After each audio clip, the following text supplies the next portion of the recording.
Star Trek the original series, The Man Trap.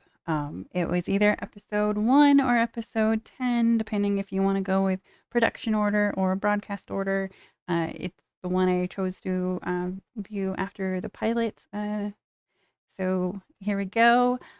This one was co-written by George Clayton Johnson, who helped adapt Logan's Run into the movie, and that is one of my favorite sci-fi movies. So I enjoy his writing style. It had mm, Grace Lee Whitney as Yeoman Janice Rand. She reappeared in Star Trek quite a few times as minor character. She was in Voyager in some of the movies, and good to see her, like her early appearance. Uh, you get a lot of character development in this one, even though the episode itself starts out right into the action. There's some quiet moments in all the chaos where the crew interacts with each other, and you get a better idea of who each of them are. And that makes sense that this would have been a later in the series kind of episode, but for whatever reason, it was aired earlier. My understanding is the Combine maneuver episode wasn't ready in time, so they went with this one. It has a little bit more of a darker theme than you would think for to start out with for like a campy space western. So it was kind of interesting. There's a little on the nose metaphor for like kind of sticking with somebody in a toxic relationship, which I thought was kind of interesting. And it's just it's a monster of the week kind of episode, like with like a slow burn of plots that keeps you interested, even though it's showing the audience what's going on a few steps ahead. It still is really well paced and holds up pretty well. Uh, and I don't know. I thought a lot. I thought it was like really good. I um I was surprised at the jump in production value. The planet was interesting. It was like a desert planet with like an archaeology dig, and they had a lot of mixes of like ancient and sci-fi elements to the set. There was like some old arches, but they were really severe. So it kind of had a fallen advanced civilization feel to it, which I thought was like an interesting choice. Um, so uh, Kirk and McCoy and they weren't red shirts yet, but an unnamed crewman uh, go to a planet for a routine annual physical of the inhabitants there, which is just one professor and his wife. And it turns out that the wife is a former girlfriend of Dr. McCoy, Nancy. He had previously dated her 12 years before, but it didn't work out, and she went on to marry the professor. So he's seeing her possibly for the first time in 12 years, and he has mixed feelings about that. They arrive, and he sees her you know, still appearing to him in her 20s, which is a little surprising because she would have, been mid 30s by then. Uh, and she appears older to Kirk. He even comments on it when they have kind of an exchange about it. It's like, she's a good looking woman, but she definitely has some grays by now.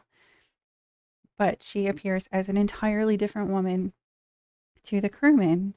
And he says that she's this blonde that he left on a pleasure planet, and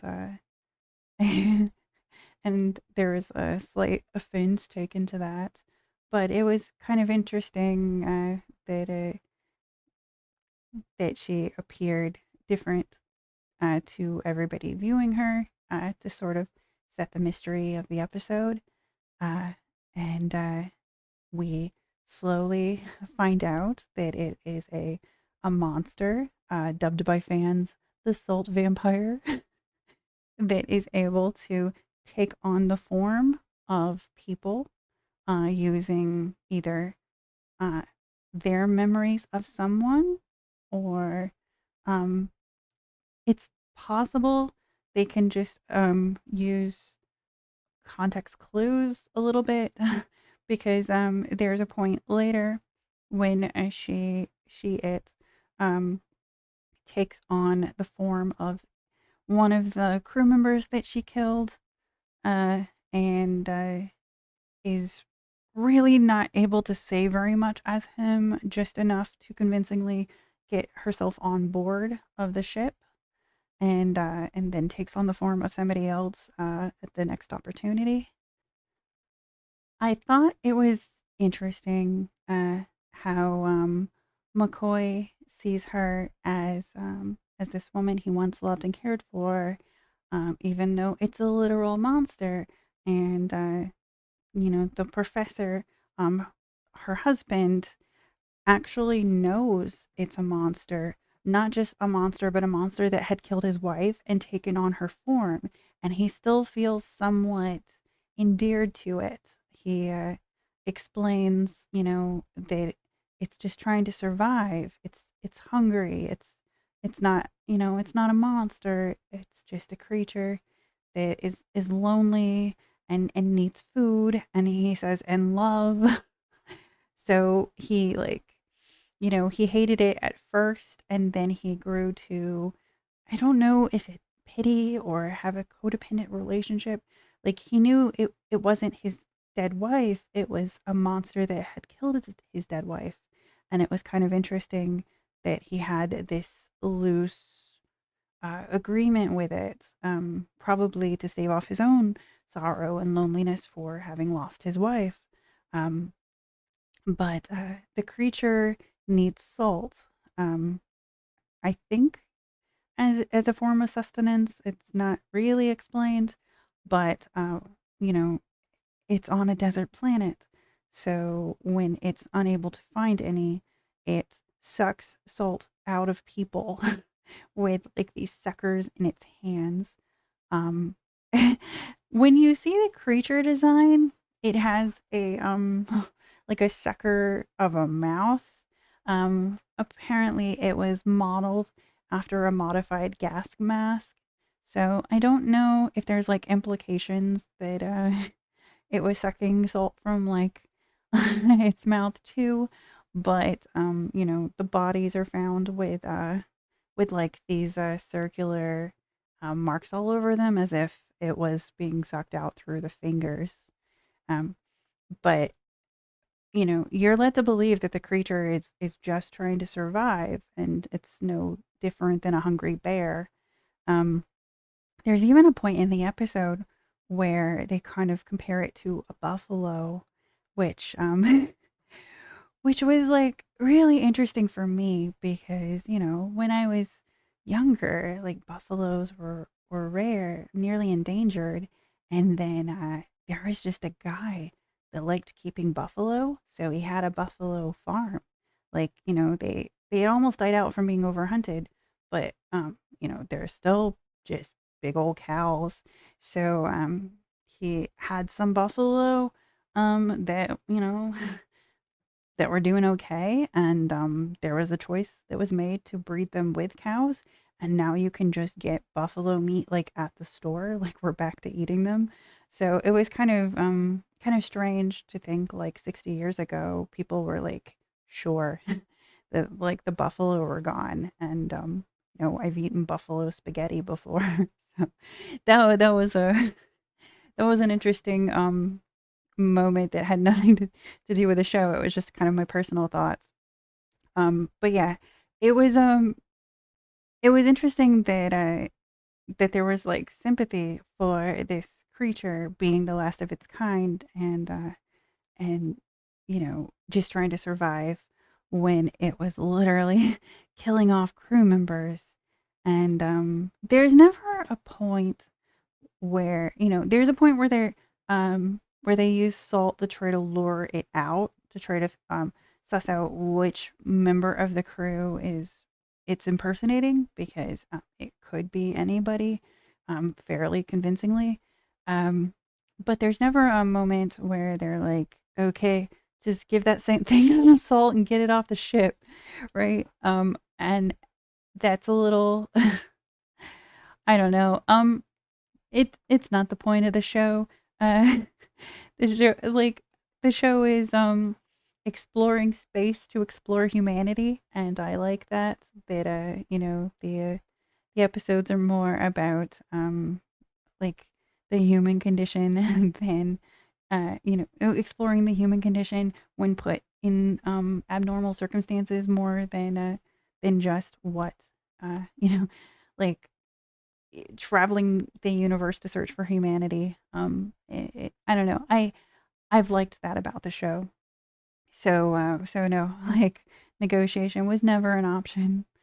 Um, and at the very end, it's revealed, like, to well, I don't know for sure if, like, just because Spock's built different, if he can, like, see the monster for what it is, like, immediately. But there's a point where it's the monster appears as Nancy.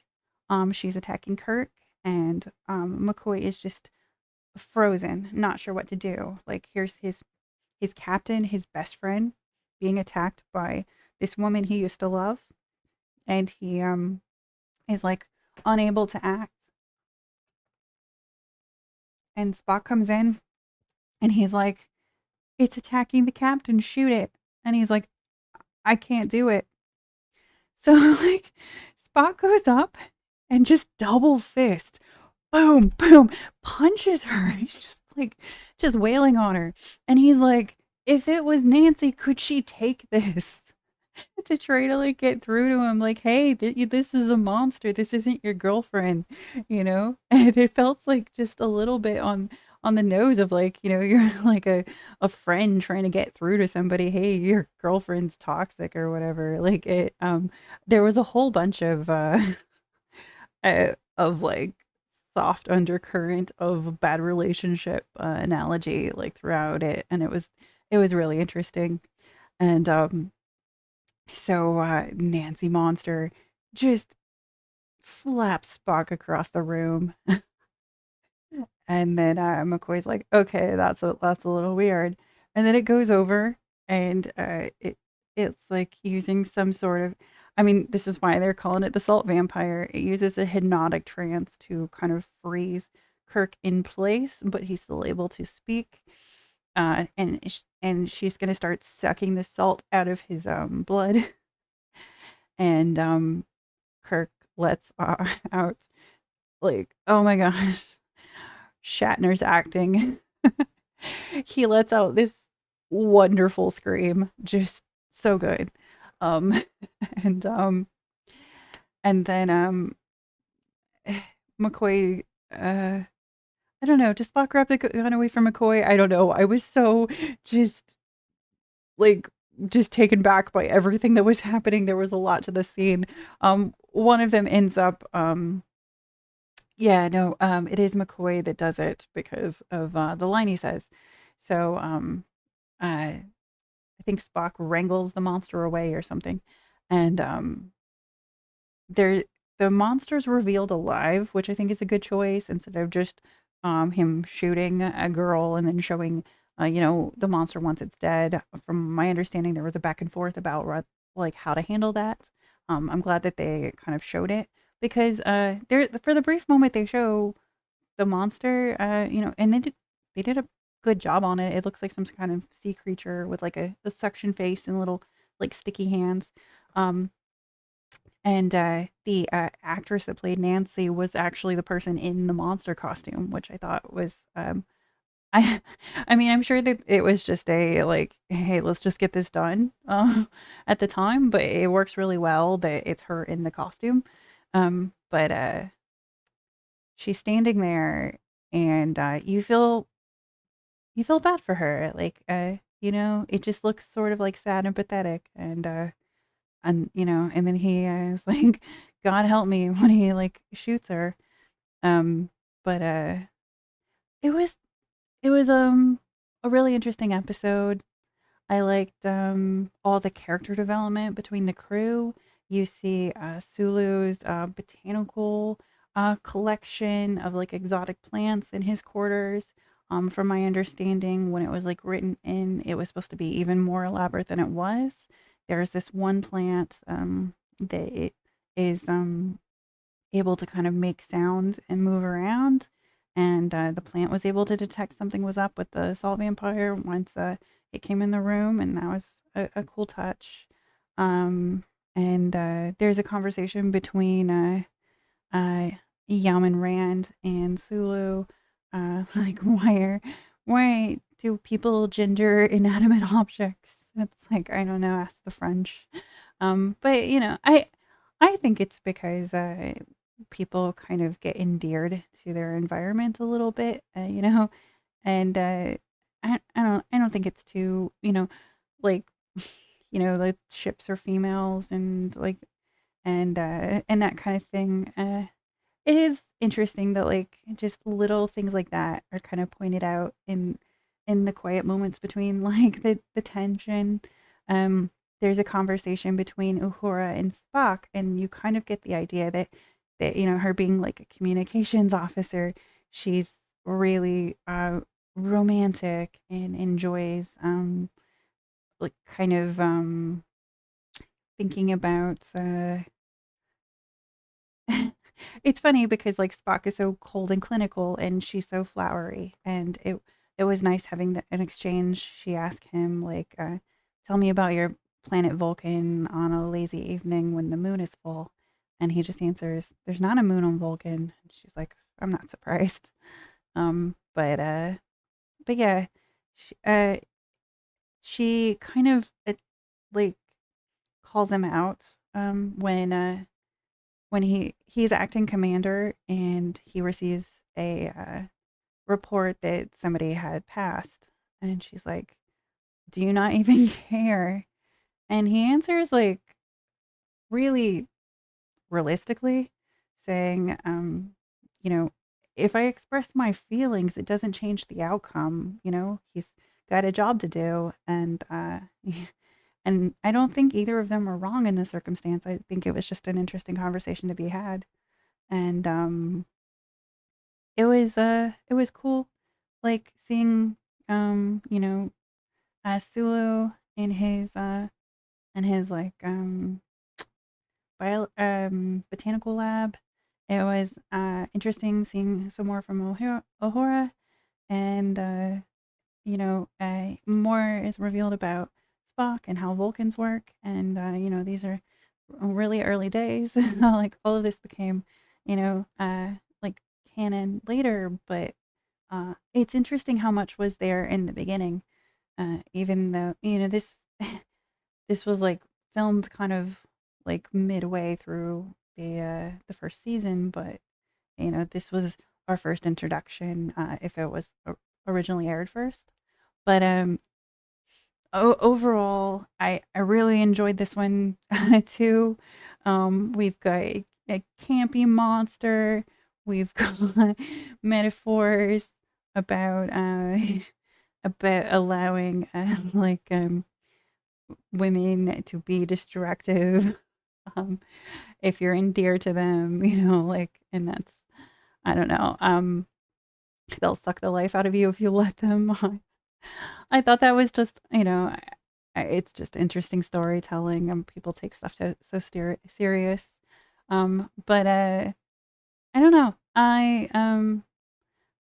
thought it was interesting that you know, especially later on, McCoy and Kirk have been through so much together that you get the impression he'd take a bullet for him, but he really struggled to when it was between him and like a woman he had feelings for. So I thought that was a interesting, tense moment to put in there.